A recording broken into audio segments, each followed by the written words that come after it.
if you don't know Jerry's testimony, in a nutshell, he was dropped off by ETs and picked up by the military. In a nutshell. Which means that he would technically be an ET, if you can't tell. Really quick, I have a... Yeah, get a picture of that. Okay, so I'm not going to waste any more time. Jerry, I believe, is going to be sharing some brand new information with us today, stuff that I don't think you've shared with anybody besides your wife, according to the conversation I heard yesterday. And I think you brought some alien technology with you that you're going to show us, maybe?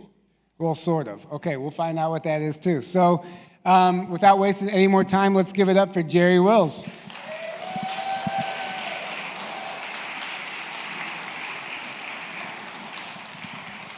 Hello, everyone. How about that? Hello, everyone. First off, I want to thank Tyler for inviting me here. It's quite a privilege. I appreciate that. And it's a real privilege to be here with you today. The things I want to talk about have to do with a great many different aspects of my experience. And some of the things you might have heard about already, so I'm not going to spend a lot of time into the minutia of some of these different pieces. My goal is to take you from a point of understanding to a point of knowing something that you might not already know. And to do that, I think it's important that you understand who I am, why I'm here, and what the end result of my presence is supposed to be as related to me by the people who brought me here. In 1953, Eisenhower became the President of the United States. And it was during that time, shortly after, that he was very curious and became privy to information that had to do with extraterrestrials. The people who had approached our world and our government, and not just our government only, they were people from the stars. They wanted to have a relationship with the people here. And there was a very solid reason why they wanted to do this, because they knew something that only a handful of people on this world actually knew. Now, that information was kept from you. It was very, very secretive. You were never supposed to know until it was too late. Then there's nothing you could do about it. And just about everything that has transpired since then is towards those ends, to keep you in the dark, keep you confused, and to keep you uninformed. So back to the conversation with the extraterrestrials. They wanted to have an open dialogue with the governments of this world and the people of this world to share information and also to share technology. They had done this other times in the past, and some of those times were not very successful, because ultimately what happened in the past is that people who were in power sought to maintain greater power over the minions that they were above. And as a result of that, the message became quite skewed, and it became very self-serving for these petty monarchs that were controlling the masses. They didn't want that to happen again. So the governments of this world first wanted to have technology because of those damn Russians. Oh, they were a threat. And they wanted to be able to have superiority over others, whoever they might be, in order to make sure that this country would fulfill its divine purpose, and as a result, the world would live in a state of peace, perhaps. At least a peace dictated by the powers. The ETs coming here and talking to Eisenhower, there were different ones, of course. But the ones who came here offered many different technological advances, and they did not want to offer weapons. They'd already seen how this had transpired in the past, how it became quite a screwed up mess. They didn't want any part of it. Eisenhower agreed, in part, to the plan. But the details of that plan were never to be made public, and it was never to be known who these people are and what their true purpose here would be. Today, I'm going to tell you that. I've never told anyone before today. And the reason is because it's dangerous information. But I think it's time. We live in dangerous times. And you have a right to know. The other group of ETs that were in conversations with this government and others were the ones that we usually refer to as the Greys. It isn't just them. I've met them. I've met several of the others who are in their echelons.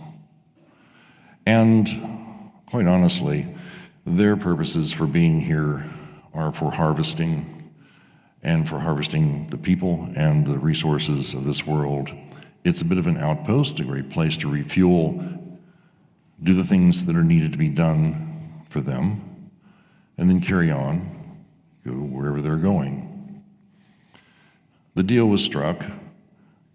This government would receive some weapons. They would have access to weaponized technology, and the United States would become very powerful. And they did, and they became very powerful. The problem is that the weapons systems and the technology that could be weaponized that was provided to these people, they did not have the foresight to ask the question, can we use it against them, the ones who gave it to us?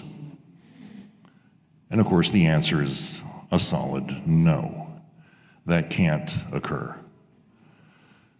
So it would be like handing natives BB guns, but you keep the AR-15s. You hand the natives slingshots, but you keep the hand grenades.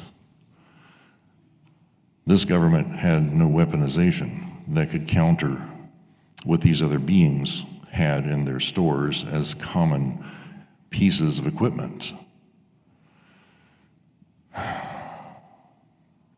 The people who had been offering a peaceful solution, they look like us. They look like you. They look like people. If you saw them on the street, you wouldn't know the difference one to another. You might notice there's something odd about them, but, well, you know, look around the room. Do you notice anything odd about the people nearby? So you see, you get my point.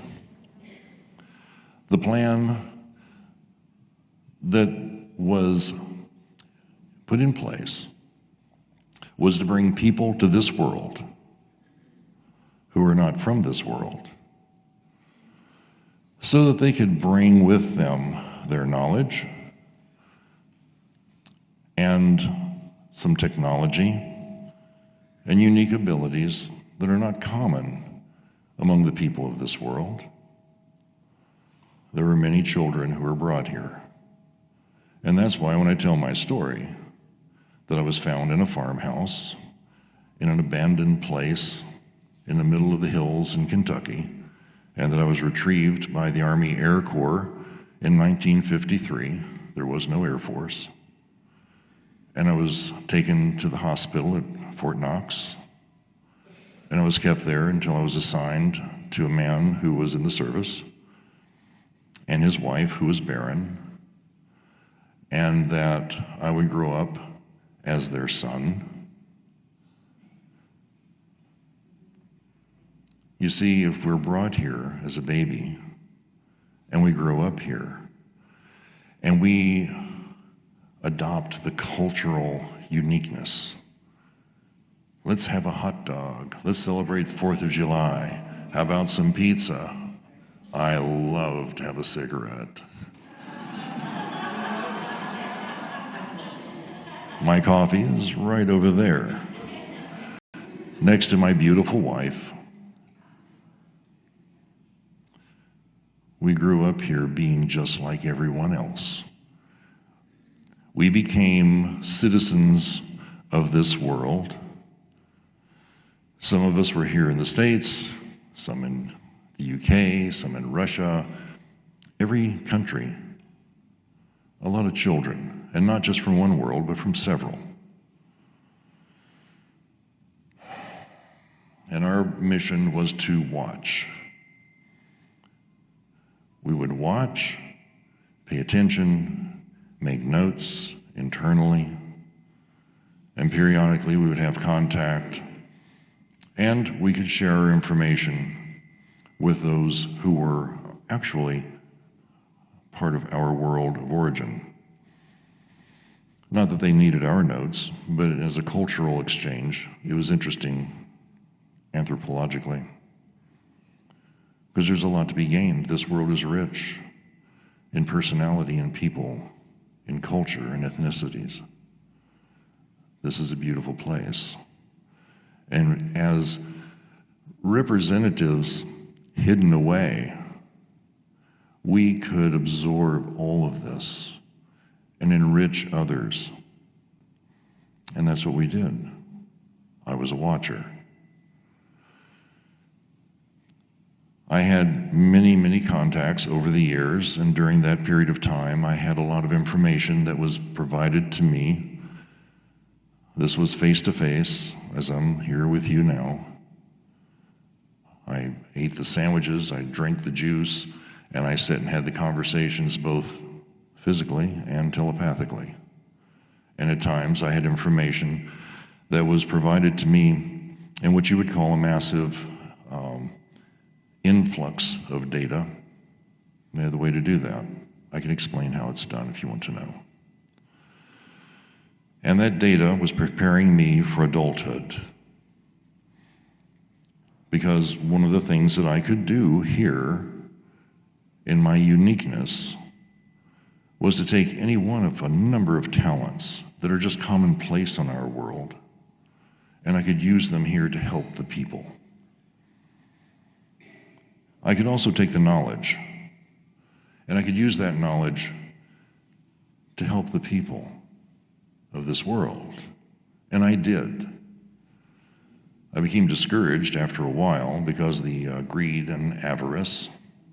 So I stopped sharing my knowledge because, not that I wanted to be rich, I don't even understand money. I don't understand time. I really don't. But because if you're going to do something to benefit the people and you give it here, and then it's taken and it's put over here with a price tag on it, and if you have enough money, you can have that. That's not exactly what I had in mind. It was to help everyone. In 1973, I used this to create a technology, something that had not really been fully explored and barely scratched the surface of. It was using red LEDs. And at the time, you would find red LEDs in a calculator or a watch, perhaps. They were tiny, not very bright. I found myself working in a government research lab called Kessinger's Industries. Jim Kessinger was the president. You can fact check this. In Elizabethtown, Kentucky. What I found out later was that it was a useful place for people like me because the government wanted to have things that didn't exist before. It was a bit of a think tank. In my position, I was an engineer without an engineering degree. I had all the knowledge, but I didn't go to school. You see, all through my youth, I had an absolute perfect photographic memory. I read books, everything I could find, and I absorbed it completely. So in this position, one day, I was called into Jim's office and asked if I knew of a way to help speed wound healing and ease pain. And I said, I'll get back to you on that. These fellows sitting over here, they were dressed in military dress uniforms with all kinds of little badge things on their chest. They didn't like me. I had on love beads, and I was trying to get my hair to grow out because I wanted to be a hippie. So I said, I'll get back to you on that. I went back to the lab. I put on Tommy James and Shondells, Crimson and Clover. I lit up a cigarette, drank a Coke, and I just explored my memory. And there it was, something I'd seen on board one of the ships many years before. I won't go into why I saw it, unless you really want to know. All right. The reason that I knew about this device was because we had a well, we had an outhouse. There was no running water. And I like to drink a lot of water. And I drank a lot of water out of this well. But then I got terrifically ill. And when I got ill, I had typhus and God only knows what else. I was so ill, I thought I was going to die. When it was time for my next contact, which was every few days, I sent telepathically that I was too sick. I was thinking I was going to die. That night, they came in to the house, and in my underwear, of all things, they carted me out on this metal table and took me into one of the ships that was on the ground. The other 3 were in the air. And inside, they fixed me. And the next morning, I was fine. No illness at all. One of the things that they used was a probe, and it had this intensely brilliant ruby red light that they were placing in different places that I now understand as acupuncture points. Behind me, as I'm lying there, there's a screen. Now we would call that, an LED TV or a plasma screen TV. At the time, never saw anything like it. But there I was, I could see myself, my upper torso anyway, illustrated on that screen, organs and so forth. So when I was asked about something to help other people, well, I went, after that experience, I had gone and asked my contact, his name was Zoe, what that was. And he explained it to me. Then they gave me the information more comprehensively.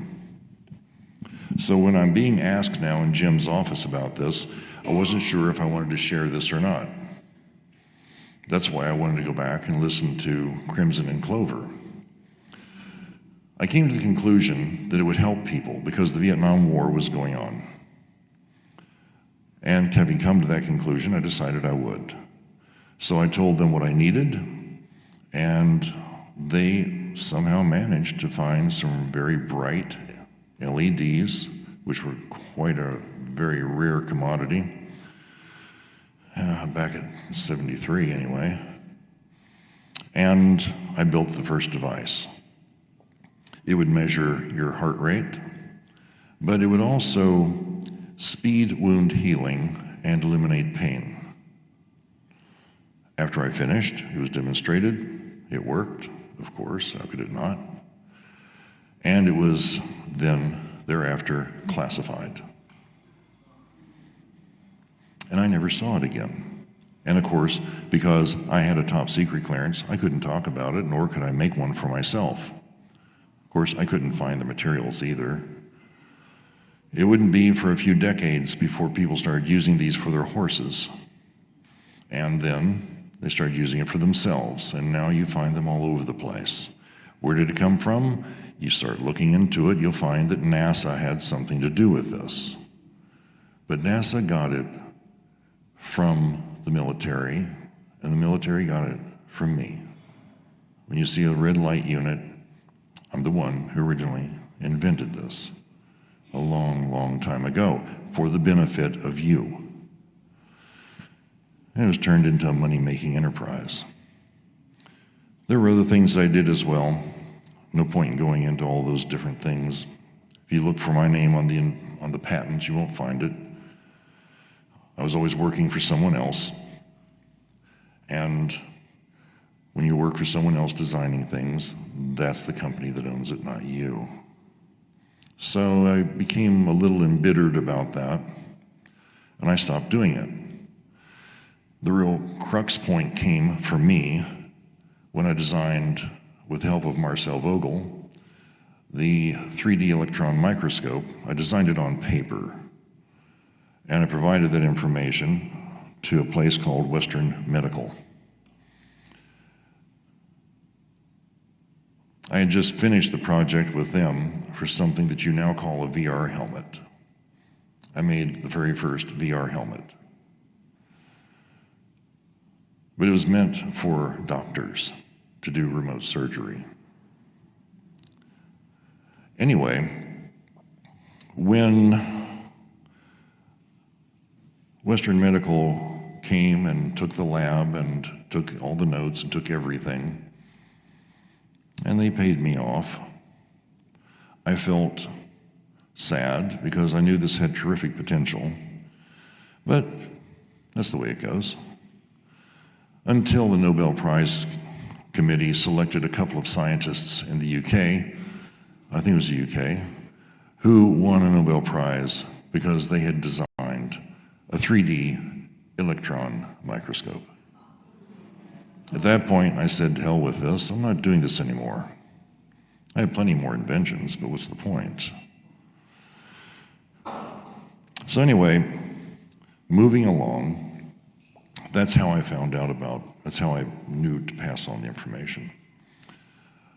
Moving along, there were several events that took place throughout my life where I decided I would just remain a watcher and just kind of keep to myself, just observing.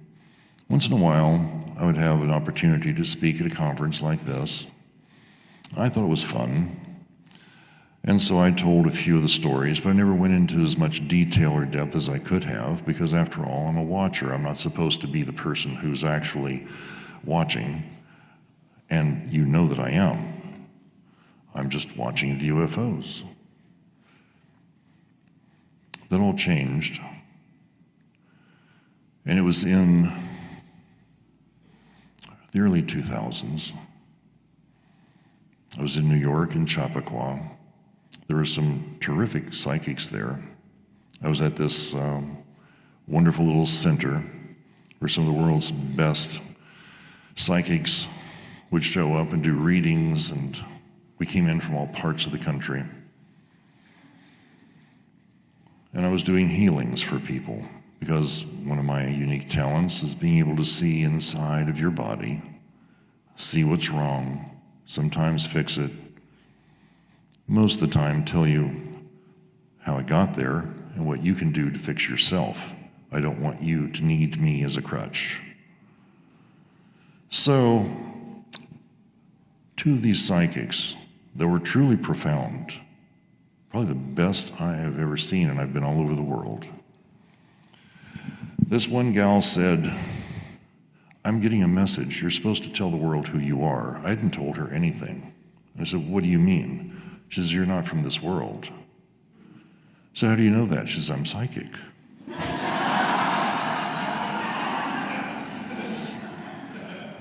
I said, okay, I'll go along with that.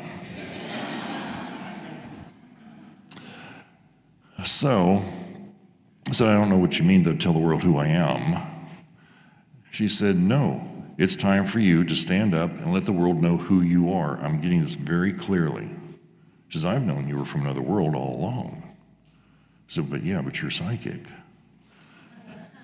She says, well, everyone else needs to know. So I went outside and had a cigarette, a cup of coffee, and I thought about it. And that's a real nervous thing to consider.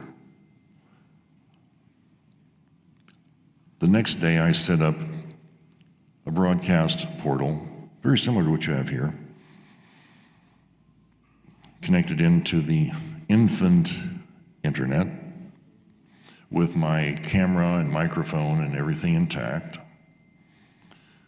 And I had announced earlier that I was going to I had something very important to talk to everyone about. Well, the room filled up with about 100 people, and there were thousands of people online. The fellow that I had healed had an internet company and a Wowza server. If you know what that is, it's kind of groovy. Thousands of people could watch. And I put it out there. So the day came. It's in the afternoon. I get up in front of the camera. I talk a little bit. Then I said, look, the reason why you're here is because I want you to know who I am, where I come from, and why I'm here, at least to the degree that I can tell you. And I expected of the tens of thousands of people that were watching online and those who were in attendance that there would be plenty of hate mail and plenty of disparaging comments. My inbox was flooded with emails. Everyone thanked me because I'd given them the courage to stand up and say, this is who I am also. I might not be from where you're from, but this is my unique me.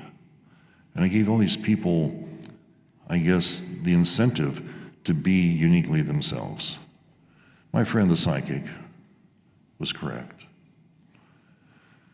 And then I received a message saying, you know, you're supposed to just be watching, not participating. And I said, well, we both know what's coming. I think it's time that people know, because it isn't happening the way it's supposed to. You see, the Gulf War started about a year or two earlier than what I'd been told it was going to start. But that was a crossroads for the people of this world. You see, if the people of this world went towards peace, there was one mission that I had to help usher in that peace, not just me personally, but everyone like myself. But if it went towards darkness, then I was to remain mostly silent and continue to observe. The world went to Riyadh. That was the key phrase. And when the world went to Riyadh, I knew that they had gone towards the darkness, and I elected to just be quiet. So now here I am all these years later, standing up and saying, I want to let you know that I'm not from this world. And there's a reason why I'm here. And many of you who think that you aren't from here, and many of you have been ridiculed because of your thoughts about this, your feelings, your conviction of this, you're probably not from here. Now, they didn't want us to know one another. Looking out, I can see there are probably quite a few of you, maybe all of you, who aren't from here. But they made sure that we would not be able to go, oh, I remember you, yeah, good to see you again. Because you see, people are people. Human nature is human nature.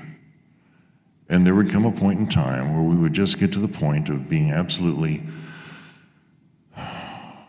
weary of the affairs of this world. If we knew each other, we would band together, go someplace, and say, to hell with us. We know how we can make this isolated from all of that. Let them go ahead and kill themselves, and we would never complete the reason for our presence. So our ability to know each other was never granted. And that's the reason why. But now we're at a point where there are things happening. They've always been happening. Let me tell you, I referred earlier to a situation where the extraterrestrials came down and talked to Eisenhower and said, we know there are things coming and there's this, that, and the other, and we want to be here to help you through this. That's a bit amorphous. What are they talking about? Let's go backwards in time to the 40s. There was a man, there's several actually, who wrote books, several men who wrote books upon the subject that had to do with great earth changes and things that they had noticed as irregularities in the science. One of these books was called The Adam and Eve Story. Now, it's not 100% spot on, but the overview of what it has to say is actually very significant. And if you haven't read that book, you really should. If you want a primer into that book, you can go on to my website, jerrywillsshow.com. I read, 2 or 3 chapters out of it out loud just to get you started with some of my own commentary. So, the people in power knew that something was ahead. If you go back even farther in time, did you ever wonder why the Spaniards came to the Americas? It's because they found old manuscripts, and these old manuscripts told about fantastic places, like the Piri Reis map showing Antarctica without ice. These people who were kings wanted the wealth of these ancient places, and they sent people here to get that wealth at any cost. So back to the 40s. Our government knew without any doubt what had happened and what will happen again. Terrific earth changes. And it's been whispered in some circles and spoken loudly about in others, and people are imagining this, that, and the other. What could it mean? Oh, the Earth's poles flip. What is that going to do for us? There's a lot of speculation about this. Maybe I can clear up some of it. So when the extraterrestrials are saying we want to be here to help, because it's just ahead about 100 years or so, bless you. Our government wanted weapons, but they allowed children to come here. So,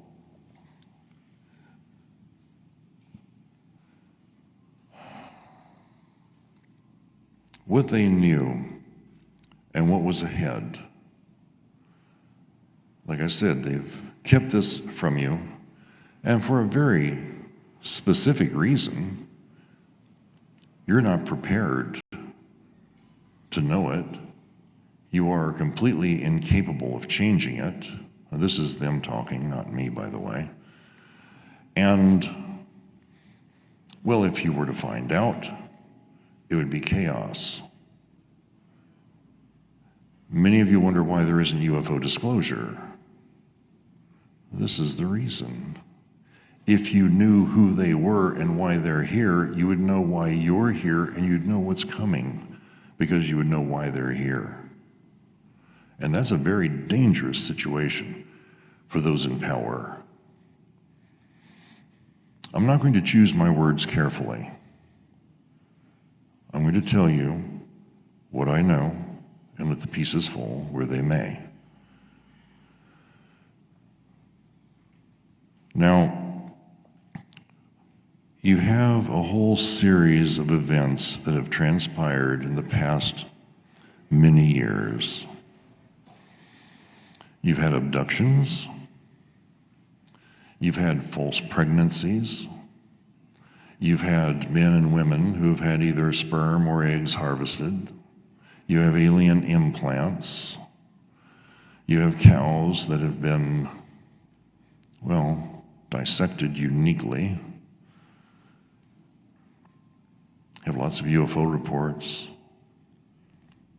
And it seems like quite a nefarious thing, because this is all done as a result of a lack of free will, at least free will not being recognized by the people that this is happening to.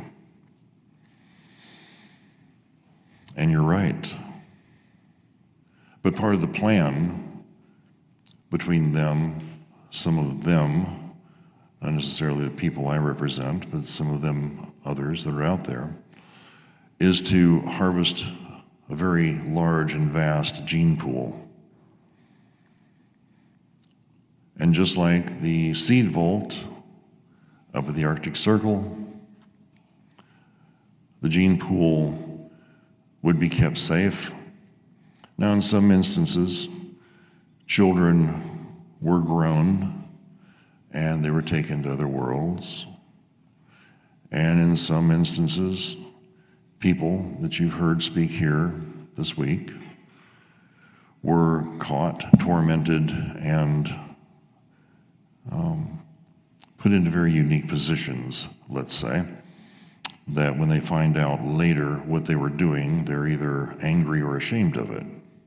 And the people who are doing this, quite ugly. All of this ties in.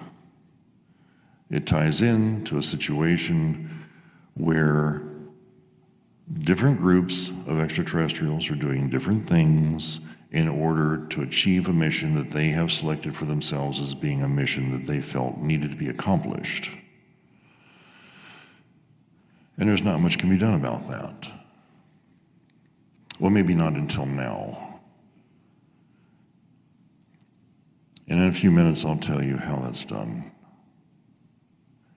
It's no longer acceptable for you to be at the whims of creation. It's no longer acceptable for them to use you. And for many people that I've worked with in the past that were being used by these extraterrestrials, I had confrontations with them, not the people, but the extraterrestrials. And I made it clear that this was not going to occur again for that person. And then I taught the person how they could protect themselves, what they could do to make sure this doesn't occur. Many people talk about it being an exercise of free will. It's a bit more than that. You can exercise free will all day long. Someone can still beat you with a stick. There's more to it than just free will, and I'm going to bring you to that point in just a little bit.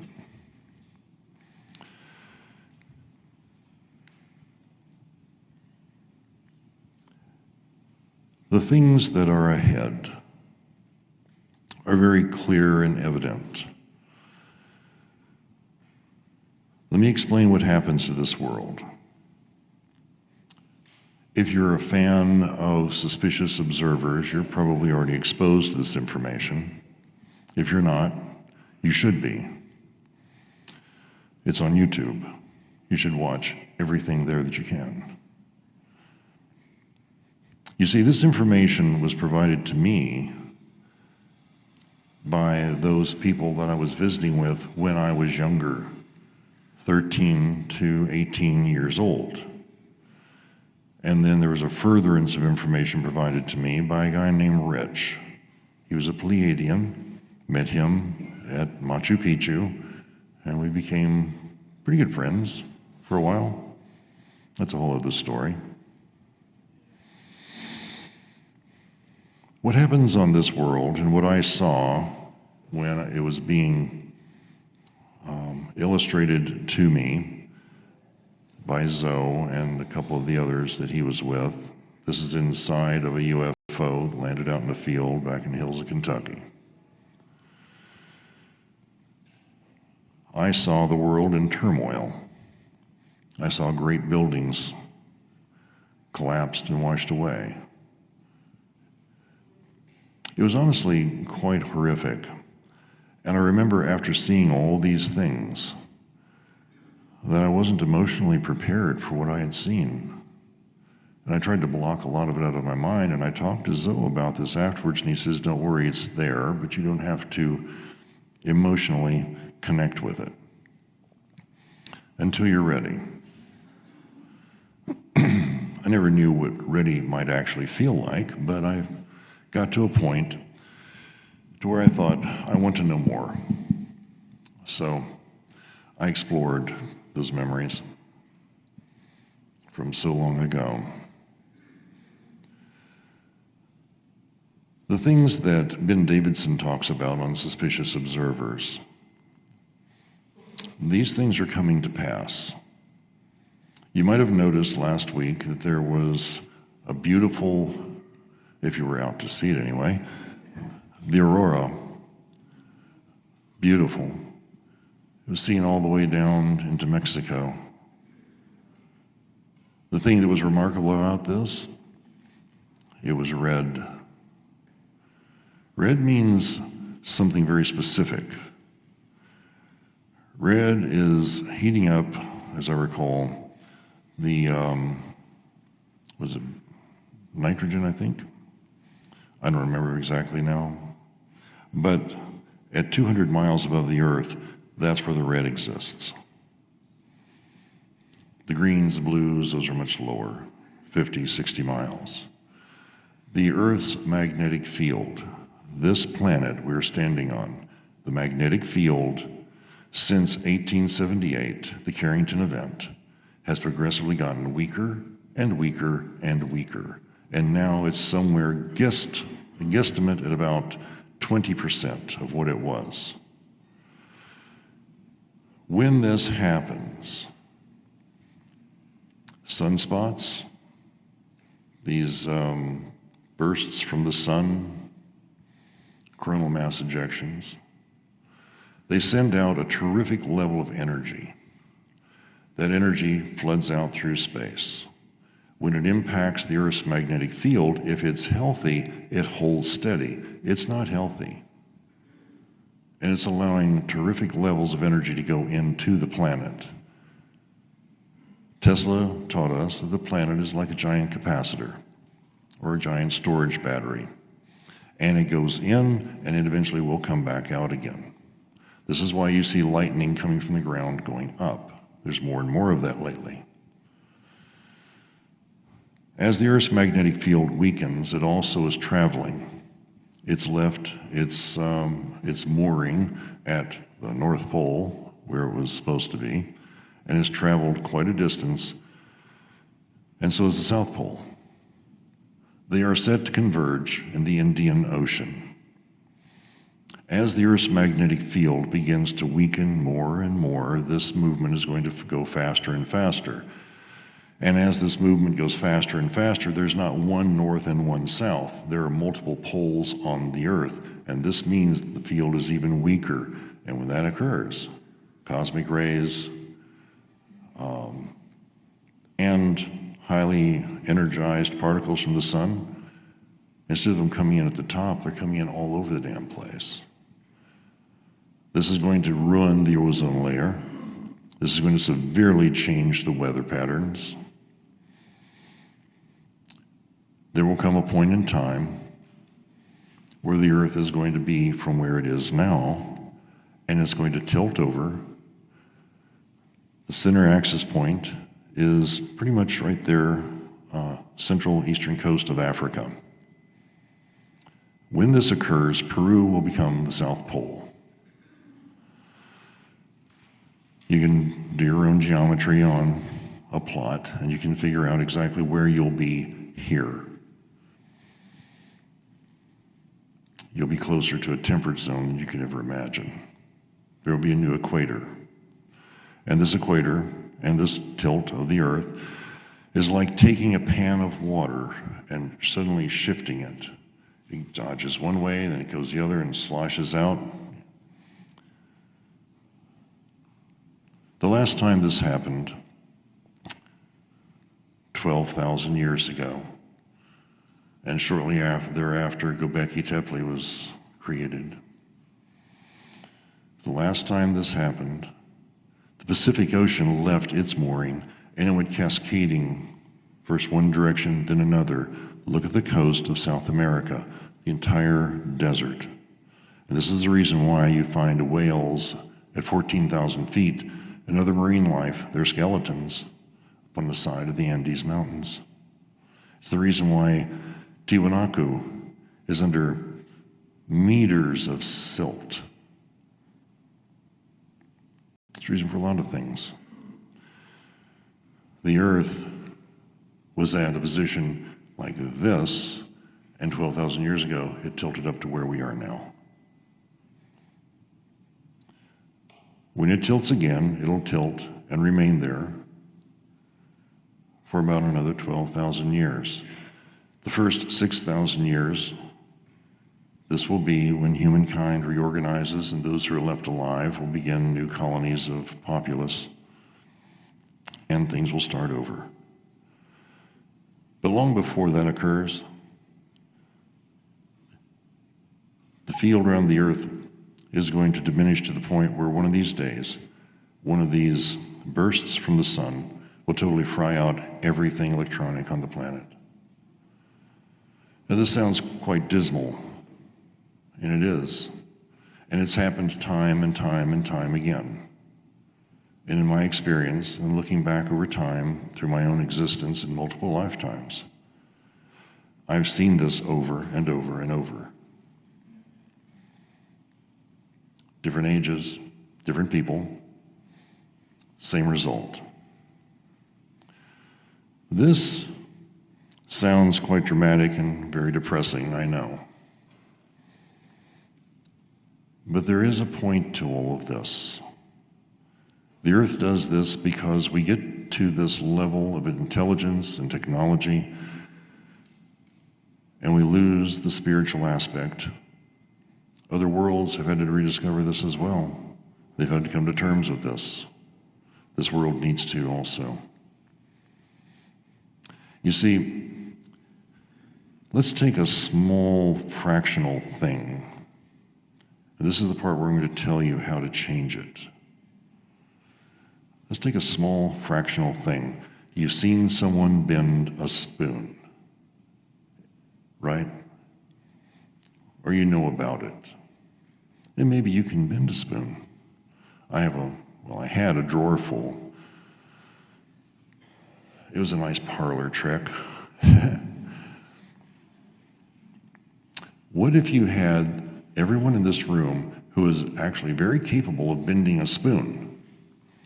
And it's like, okay, let's bend a spoon. All right, and there it goes. It's bent.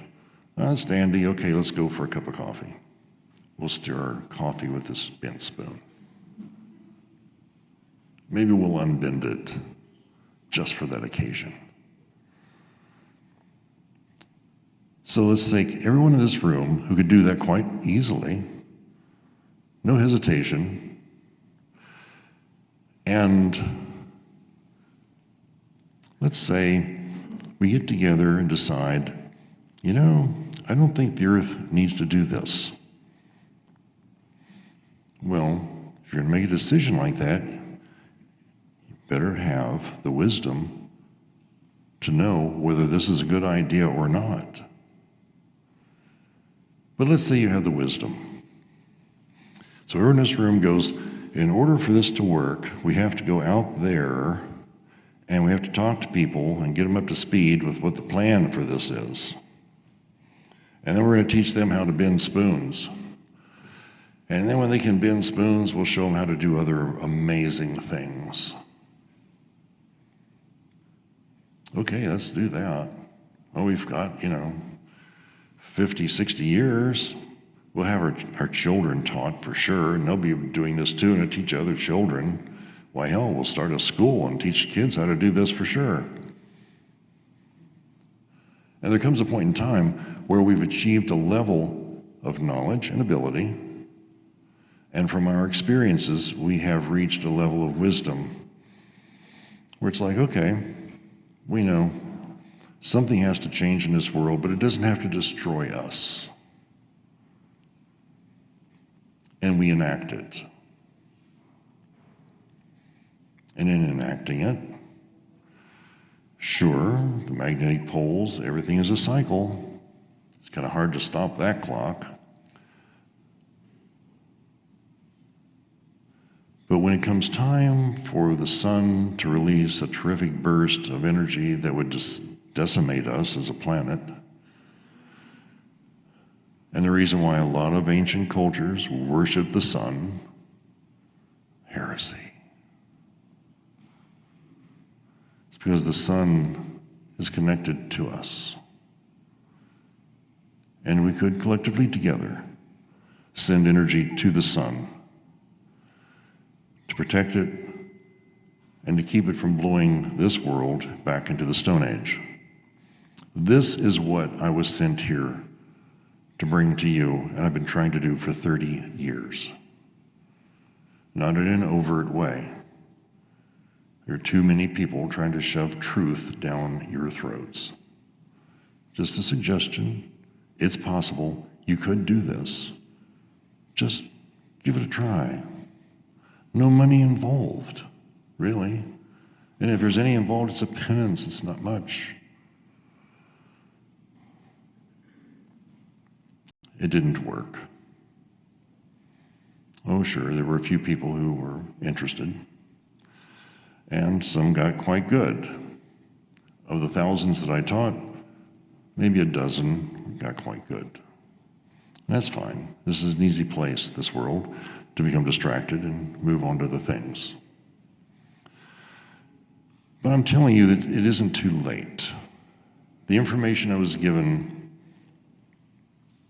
the details I was shown, tell me that there are still two outcomes.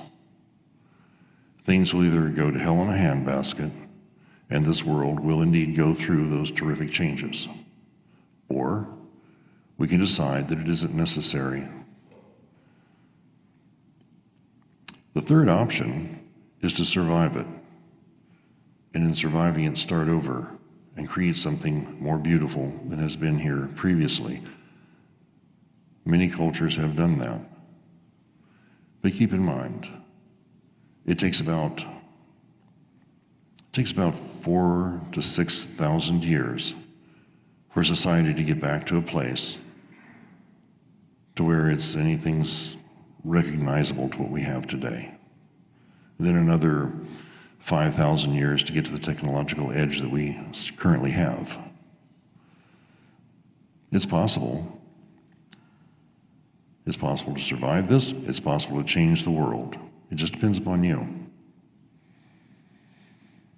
So as a watcher, a person who was mostly just paying attention and keeping notes and hoping for the best, I stepped onto the thin ice and I became somewhat of an activist, according to them, to where I could share information with you. I tried the technology. Like I said, too much greed and avarice. This information that I have, the things I've told you, the abilities that I know you already possess, greed and avarice, they don't exist on the same plate with those. One final thing. The people on this world, a lot of folks say, well, you look like a human to me. You don't look like an alien. Well, I keep my antennas well hidden. And really, they don't serve much of a purpose now that we've gone to digital TV. They were only good for UHF at the time. The point is, the people in this world did not originate here. You just forgot where you're from. And part of what the powers that be want to make sure of is that you're controlled through religion, and you're controlled through policy, and you're manipulated in ways that don't even make sense to any of us. So that you won't know who you are truly. And if you don't know who you are, you might suspect you have abilities, but you don't know how to access them. That needs to change. You need to become the greatest version of yourself that you've ever been. It's time for that. If calculations are correct, we have about 16 years or less before terrific changes occur. So it's time now to become the greatest version of yourself that you've ever been. That doesn't mean working out. It doesn't mean becoming a vegan or the keto diet. That's all minutia. It's about your soul. Who are you? Becoming the best version of yourself that you can be. Don't worry about what you look like or how tall you are or how short you are or any of those things. Don't worry. Just be yourself. Because those of us who come from other worlds don't see any of this as being important anyway. Oh, sure, we have a little bit of style and finesse.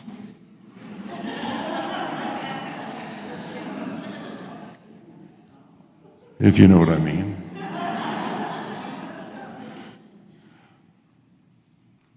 We just don't want any willy-nilly bad aliens influencing you.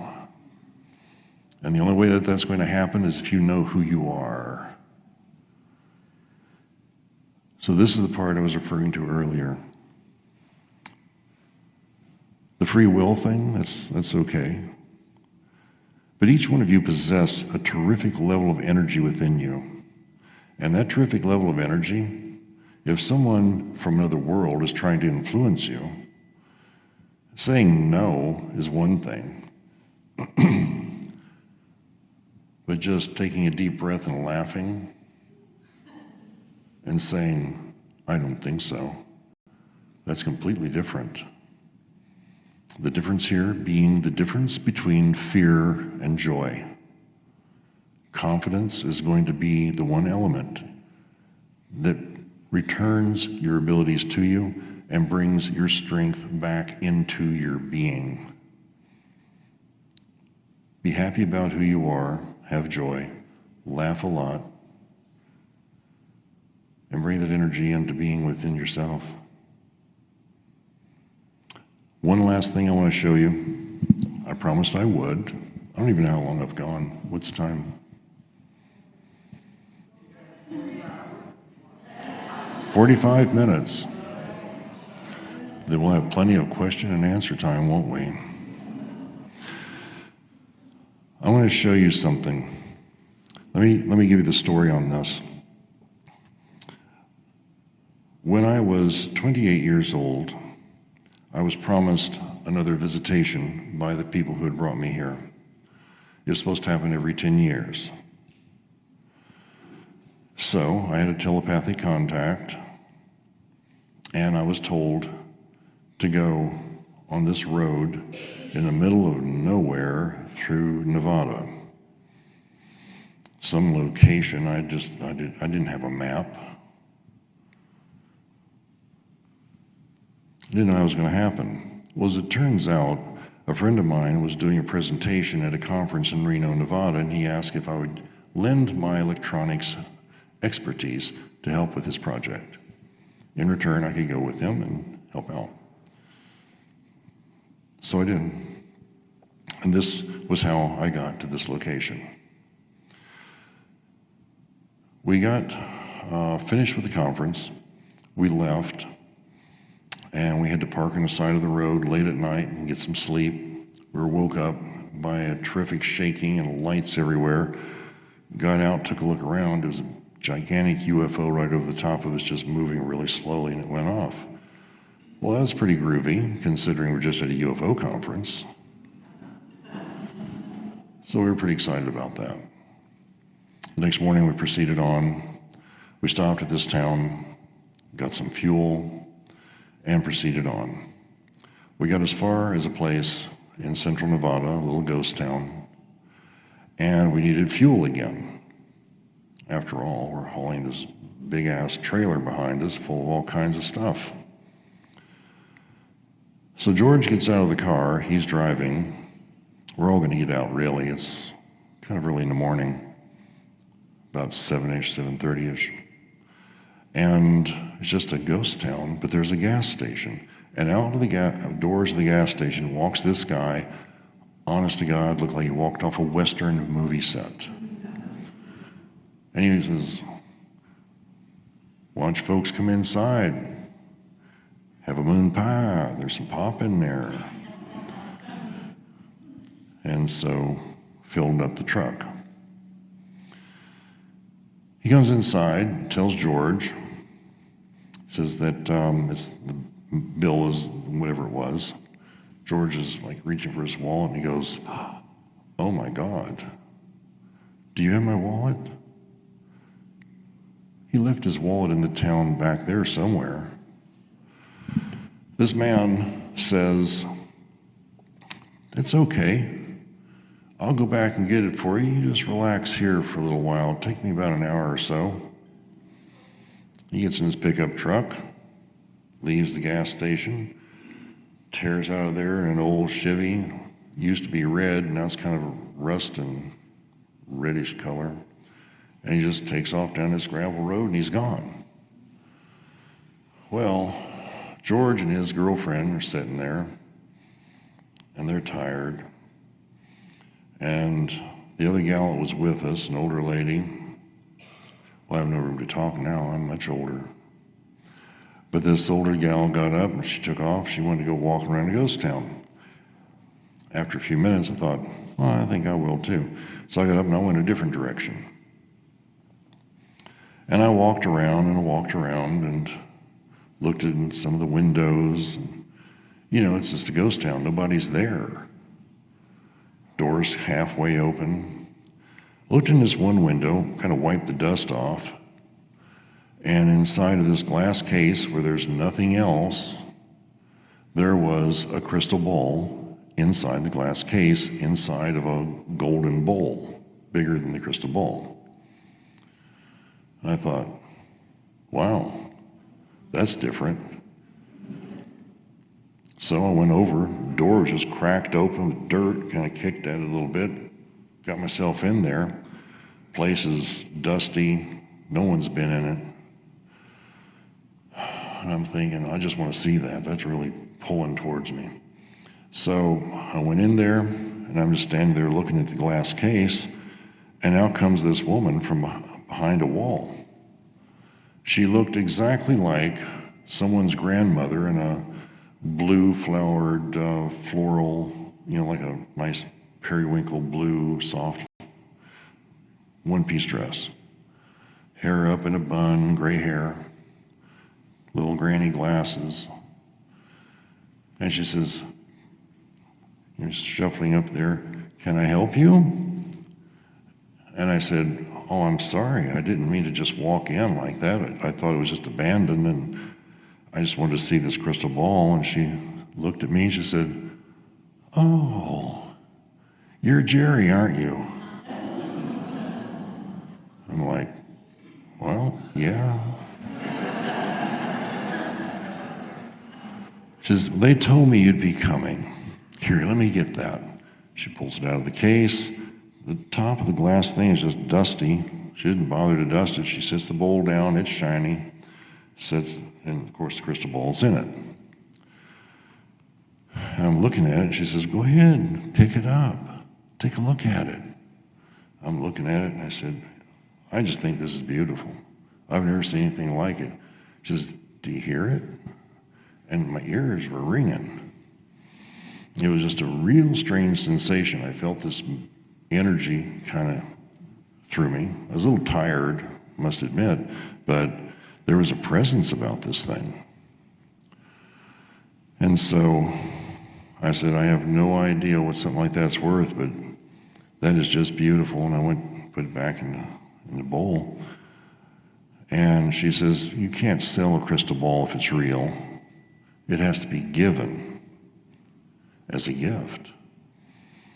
And I said, "Well, whoever owns that is pretty lucky." She says, "Well, I was told to give it to you. They brought it to me last night." I said, "Who?"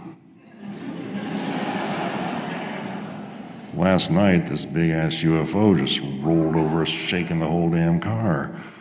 I didn't put it all together at the moment, but I did later. She says, they said you'd be stopping in here. You'd be here in this town for an hour or two, and you'd be coming by here. And they said to give this to you. It's your gift. Your friends, the ones you met with in the woods, in the forest, down in Kentucky.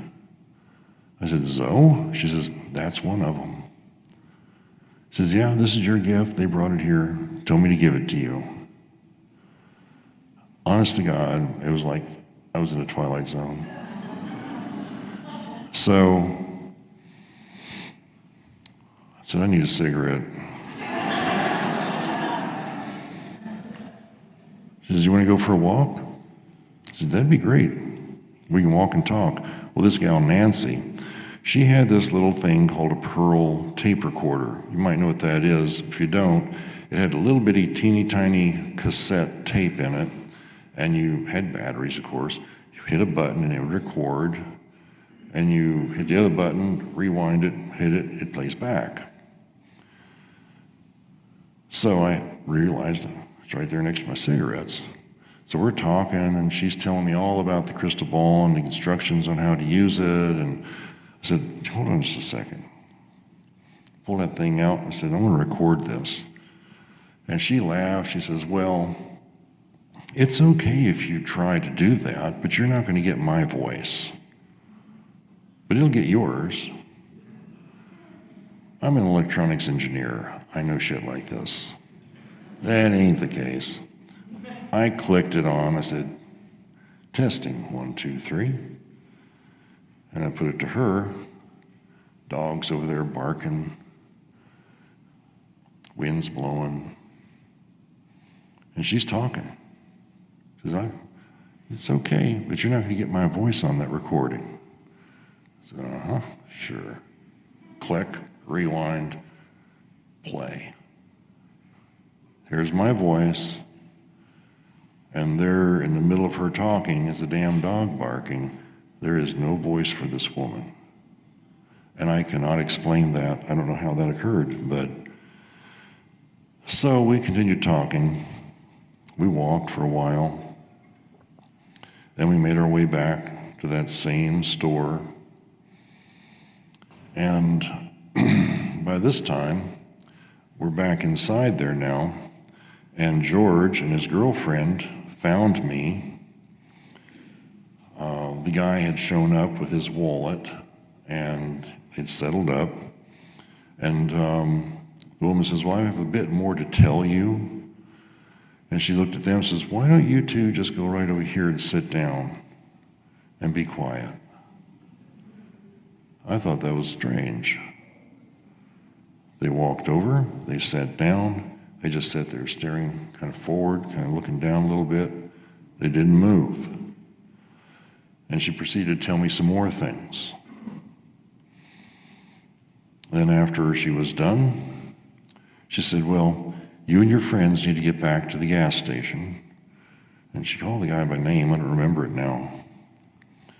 She says, he's back there, and he's waiting for you so you can leave. Well, George had told me that he'd settled up with the guy. So George and his girlfriend said, okay. They got up, and they just marched, one after the other towards the door. They're just taking off to the gas station. And I told this woman, I said, are you sure this is a gift for me? And she says, they want you to have it. It's important. They didn't tell me why. They just told me it's important. So I walked out of there. She turned around. She walked back, went behind the wall to the left, and I was in. Never saw her again. Got back to the truck, and it's the car, actually, with the trailer, and we're leaving town, and I said, George, did you tell that guy where to go to? How did he find your wallet? And now he's kind of like waking up, seemed like. He says, no, I didn't tell him. Well, how did he find your wallet? He says, I don't know. How would he know where I was at? Because it's not a clear thing that we came from that direction, so there must be something down that way. We came in from an obtuse direction and went through to get to this place. And when we left in a bit of an obtuse direction and left out of that little ghost town. It wasn't just like straight lines. George says, I don't know how he knew where to go. So I don't know either. So at that point, George says, I need to stretch my legs. I need to, because now he's getting bothered by it. I said, that woman in that store, that was really, he says, what woman? I said, George, you and the gal, whatever her name was, you came in and sat down. He says, no, we just walked around the town. I said, no, you didn't. You came in and sat down. He said, all right, I got to stop a minute. He gets out. I get out. We're walking around the car. He's just very troubled by all this, obviously. And at right that moment, there's a sound. We turn to our right, and there is this, looks like a Billy Meyer UFO, honest to God. And it just comes zooming right across, right over the town. And the town's, there's a hill. It comes right up over the hill, and it goes. Within 30 seconds, there are two of these jets. You could hear them coming. My God, they were just like this over the ground, just following the contour of the ground, just going like a bat out of hell. And went right after that UFO. And then they were gone. And George says, we need to get back to Phoenix. We took off, headed back to Phoenix. When I got back to Phoenix, I wasn't sure what to do with this thing. So, I was in a situation where I didn't have any money. My motorcycle was going to be repossessed. Where I was living was not going to be a place where I was going to be living much longer. I was kind of at the end of it. Didn't even have any money for a pack of cigarettes or anything to eat. It was that bad. And I thought, looked over at the crystal ball. She told me what to do with it. I said, well, if this thing is real, let's find out. Took the crystal ball, and I did what she said. And then I put it back. Next day, I figured what I would do is I would just take off, ride out into the desert as far as I could on some road, ditch the bike, and just keep walking until I fell over dead. That was just what I figured was going to happen because it was that bad. I had a stereo on that motorcycle, Samsung. It was a BMW fully dressed motorcycle, one of the older ones, very nice. So I'm riding along. I get out to West Phoenix. Damn radio kicks on. And there's one commercial. You'd think it'd be some rock and roll. I mean, this is my doomsday ride, right? Oh, there's this damn commercial. These car stereo liquidators are right on the corner of such and such and such and such. You've got to see this. It's nothing like it ever been in Phoenix before. Well, I like electronics. It's on my way. So I pulled in there. And I looked around as like, be nice if I could afford something.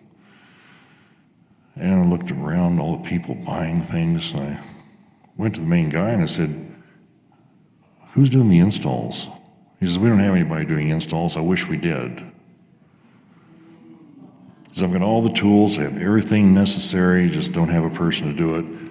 I started doing the installs right then and there, and within 2 hours, I had a few $100 in my pocket. I could afford a carton of smokes, and I could go to Burger King and have 2 hamburgers. By the end of the week, I'd made about $5,000, and I hired 12 guys to work. By the end of the month, I had a friend of mine come in from the East Coast that I had trained in electronics, a boy genius type. He took over the installation. I started another business doing repair on hotel and motel antenna systems and TVs. By the end of the year, I'd made about $350,000.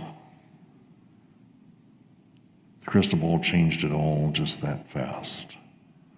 It shows you how quickly manifestation can really change things. So what I want to show you is the crystal ball. lose track of it being a tool. It's not meant to do it for you every time. I don't use it all the time. I keep it hidden away. It's very tempting at times. But the lesson that's learned from using this is that it's a tool. It shows you that manifestation is possible, and it shows you that if you need to practice how to manifest, this is how you do it. It's taking you from having a rock and pounding in a nail to having a nail gun. So I'll show it to you, and you can glean from it what you want. One of the interesting things about this is that it was taken a look at by Dr. Harry Stein and astronaut McLeary. I was at dinner with those folks. They wanted to see it. And they checked it as thoroughly as they could check it. They said it's not glass,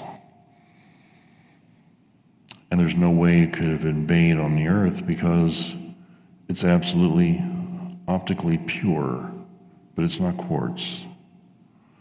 And inside there are dots, very strategically placed, that O'Leary said, because he was an astrophysicist, he said, well, this is a very unique star map. Depends on where you're looking from as to what your orientation is. And the star map that's in there, according to him, was a star map that showed my point of origin.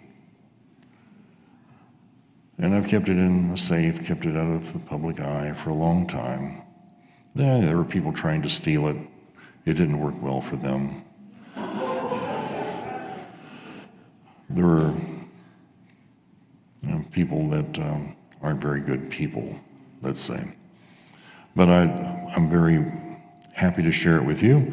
It's a privilege, really, to be in your presence and to be able to show this to you. I think it would be a lot of fun. I'm not exactly sure how to show it to you up close. There are so many people in such little time. But if you want to see it up close, then I'm open to doing that. I'm not inclined to charge you a fee to hold it or to keep it from you and go, well, you know, it's nice, but you can't touch it. That's really such bullshit. I'm here because of you, to help you the best way that I know how. So we'll figure out how to do this. I'm not sure how to yet, but we'll figure out how to do this. And Tyler might have some ideas. If you do, please share them, because I don't. Not that I'm putting it on your lap, but I'm just saying.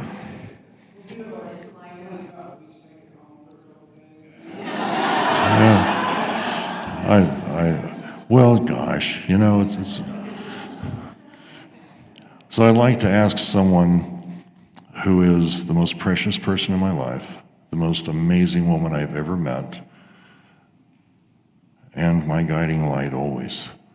Her name is Kathy. I'd like for her to bring this to me. Would you please do that, Kat?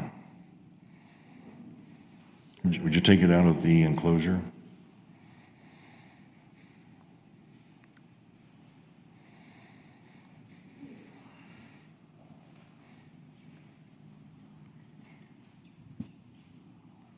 You've been sitting for far too long. It's time now to dance. I think you should stand up and stretch, get the blood circulating. I had to leave early yesterday because I was just getting into that place where I was like, I needed to move. So from this point forward, don't feel like you have to just sit there like you're in school. Be yourselves. I'm going to bring this opened with one hand, which is impossible. Kathy, say a few words. Hi. That's one word. Everyone.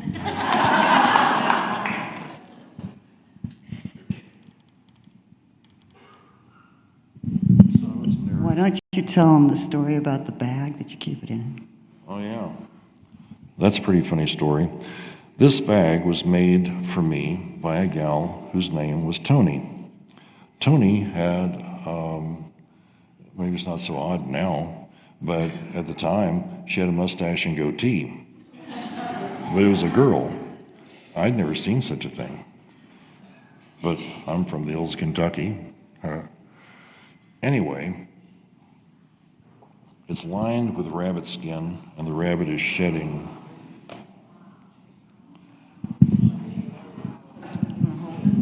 I like it when you're holding it better. A round of applause for Kathy, please.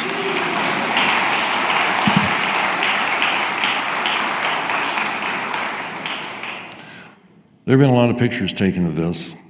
I'm not going to make any extraordinary claims beyond what I've told you already. Sometimes it feels just heavy, really, really heavy. Other times it feels like a bubble, a clear, empty bubble. And usually when you hold it, sometimes you're in proximity to it. You can almost hear it singing. Just the tone that goes into you. Maybe you'll hear it, maybe you won't. I'm not saying that it happens for everyone. But it's a very unique thing. There is also in here an arrow that points specifically to one of those dots. You want a picture? Come take a picture. Anybody that wants to come up for a picture, please do so.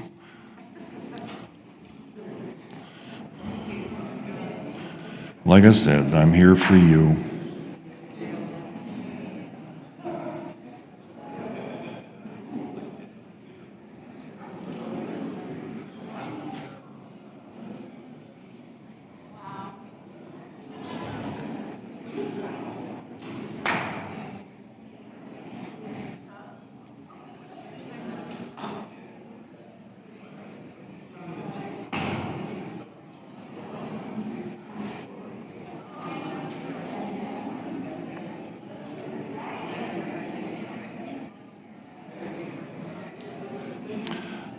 So while this is taking place, I want to remind you, look at the people. Why don't I sit this down so you can do this without me holding it? I am very strong and I have unique abilities, but this might take a while. So hold off on your picture taking for just a moment while I sit it down. Yes.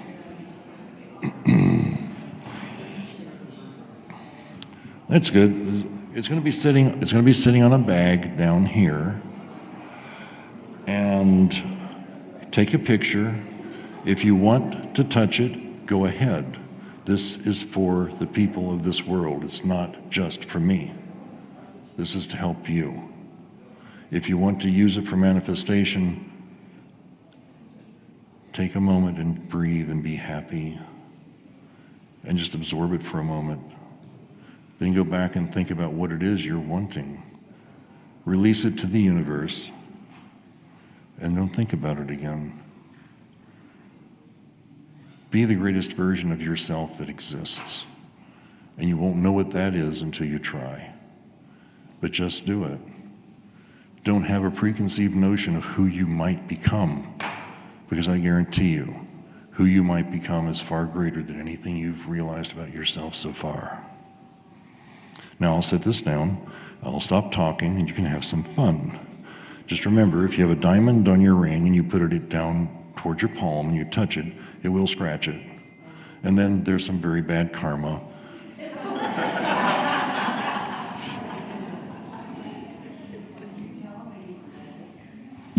Enjoy, folks.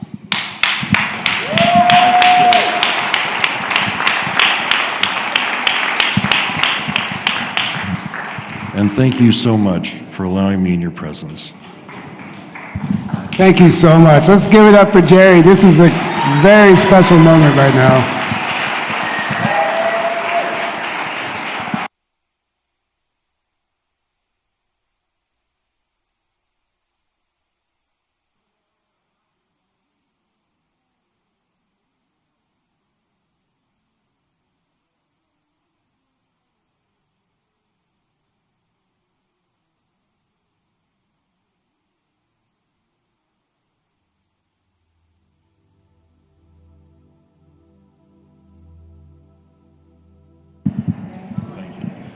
A question was asked about choosing a time to send energy to try to keep the planet, or at least ourselves, safe from the harm that's ahead. My suggestion is become familiar with the ninth insight. The book is called The Celestine Prophecy. The ninth insight is very real, and I've been teaching people how to do the ninth insight for quite a while. It might be hard to believe that you can focus energy and cause a person to just become invisible, but I've done it many times for others, and I'd be happy to do it for you at some point in time. It's not hard to do. It just requires understanding the tenets of how energy is manipulated. If I can evaporate cancer or a tumor or repair a bone or whatever in a person who's ill, that's manipulation of energy, and I do it all the time. There's a man here who couldn't walk, and then I worked on him and he can walk. He's here among you. It's up to him to tell you who he is if he wants to.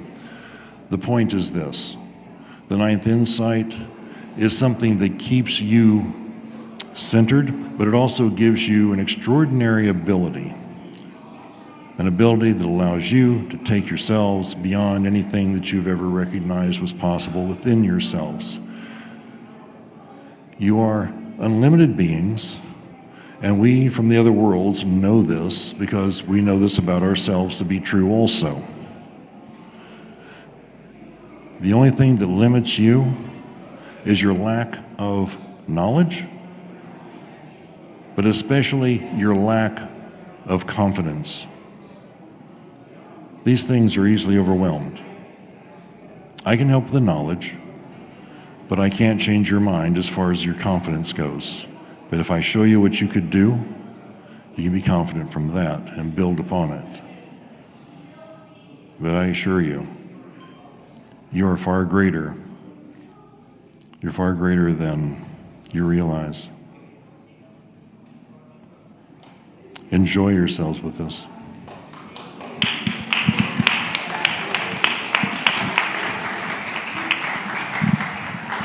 Thank you so much. That was incredible. Thank you. Did I come up?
There was a question being asked about questions and answers. So how about if we do questions and answers for a few minutes, and then I'll go for a cigarette. Then you can talk to me over a cigarette outside, I suppose. Okay, guys, so Jerry's going to do a Q&A while we're in line, so if anybody has a question, you want to come, well, I don't want to get you out of line, so I guess raise your hand if you have a question, and I'll come to you.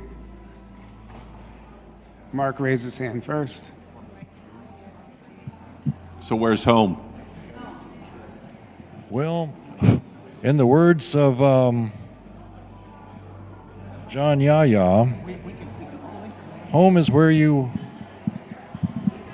In the words of John Yahya, home is where you hang your hat. Home is where you hang your hat. That's what he said. Buckaroo Banzai. So, you have a question? Hi, Jerry. I hear my name. So I have a question about us shifting into the fifth dimension, where we're going to leave our third dimensional bodies behind anyway. I mean, so how does that play into what you're seeing, what you're forecasting? Well, I think there's a bit of a misconception on how that works. I don't know fourth, fifth, any dimensions. I don't think in terms of that. It's not been a salient part of my understanding. However, what would you call it if I focused energy on you and you became transparent and you just weren't there for us to see, but you were still there as far as you're concerned? I do have experience with that. I do understand that. So putting a tag of some dimensionality, you know, I do have a scientific mind, and I don't have a way of rectifying what that means scientifically. But I do understand what it means if energy were focused on you and you just became gone for the rest of us. I do know what that is. And that is a bit of a dimensional shift. But a number, I couldn't assign one. I don't know how to assign a number to something like that. So that's what it means to me. As far as leaving your physical body, well, from what I've seen, when this happens, and it's happened to me and it's happened to others that I've shown how to do it, they went with their body, and then they came back with their body. So I don't know that you're just sort of like a locust shedding a shell and flying off somewhere else. You do that when you die. That's my opinion anyway. Thanks, Jerry. So, guys, dinner is being served in 7 minutes. So, if you guys, the people that are viewing the crystal, if we can just be very quick about it, if there's a lot of people in line, and maybe a couple more questions for Jerry until lunch. Does anybody have another question? Hello. Hi. Hi. So, as far as the pole shift situation, you mentioned that we do have a choice to break out of that cycle, so to speak. I mean, it is a cosmic cycle, but the way we could possibly handle that as a human species. Okay, repeat the question, because I didn't hear all of it. So regarding the pole shift situation, Pole shift, okay. you mentioned that there's we have the opportunity to break out of it, even though it is a cycle. We can handle it in a different way and not repeat the past history. That's my opinion. The pole shift situation is all part of discordance, and humanity is in a pool of discordance. The thing that gives this planet, at least for what I know, but it doesn't mean it's truth, but what gives this planet its harmonious element is that the people are living in peace. You break that peace and go towards an element greater and greater disharmony, it's reflected within the earth. So my theory is that perhaps it would be possible to break that cycle. But I think we're past the point where it's possible to actually break that cycle. Things have been put into place. The warning signs are all there. So at this point, I think it's a question of how do we manage to do something to protect ourselves. Because I have heard of different light workers gridding the earth with stronger crystals. I forgot the name of it right now, but like cosmic crystals. And that could have a chance of anchoring higher light energy. Well, they tried to do the same thing that you're talking about during the end of the last epoch. Okay. I was there for that one too. And, you know, all of these existential elements to try and create this environment that'll be, everything will be just fine. It's not going to be fine until it's fine inside here. Everything from here outward, it has to start here first, though. What most people don't recognize and don't understand, there's so many people looking for God. If we have enough people that But God exists here first, love, connect with them, and then it's outward. shift the pole back. People are looking to do healings or to do some of their psychic talents, and they're thinking, I've got to protect myself with the light. But what they don't recognize is that they are the light. And if God lives here first, and nothing's greater than God and all things come from God, and they are the light, what are they protecting themselves from? So I understand your concept on that question, but I think that it probably is going to be very important to get to a point inside to where you're directing things in a community towards the outside. We can't do this or survive by ourselves. It'll never work. Of course. Let's do one more question. If anybody has one more question. If not, let's just have some fun with the crystal and eat some dinner. Right. Thank you so much, Jerry. That was incredible. Thank you. And thank you for your generous offer. Thank you, folks. It has been absolutely a great privilege. Thank you for leaving me here in front of you. Absolutely. One second. For the guys still in the room, we are closing the silent auction at the end of dinner. So if you want to bid on any of the items, now's your chance to do so, or during dinner.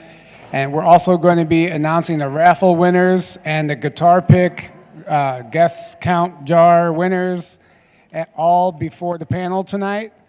So make sure you are in here after dinner so you don't miss any of those announcements. And we will see you then.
Hey, for everyone that's still in the room, Jerry just wants to make one last announcement. Yeah, sorry, folks. I meant to tell you, that, thank you very much. I wanted to let you know, I have some business cards over here for our website, jerrywillshow.com. There's a lot of stuff on there. Maybe you'd find it interesting. Someone was just asking if I had a book or something. I have something. There's a lot of stuff on that site to keep you busy for a year. Also, if you take a look, you're going to see that there is something called DEAF, D-E-A-F, cloaking. You might find that interesting. DEAF cloaking is not an app that goes on your phone. It's a service that you subscribe to for a year. It's not my service, but I'm helping the inventor to sell it.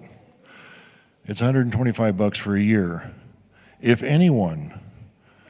you call someone and anyone tries to listen to your conversation, it disconnects within a microsecond. And if anyone tries to intercept your messages or any of that, it just disconnects.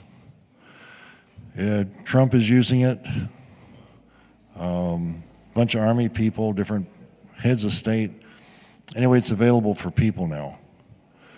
Same service. And it's called DEAF, D-E-A-F. So jerrywillshow.com, go to, look up there, it says DEAF, D-E-A-F. Click that, you go to the website, see what you think of it. But if you don't want your communications listened to, that's how you do it. Aside from that, check out the website, jerrywillshow.com. See you later.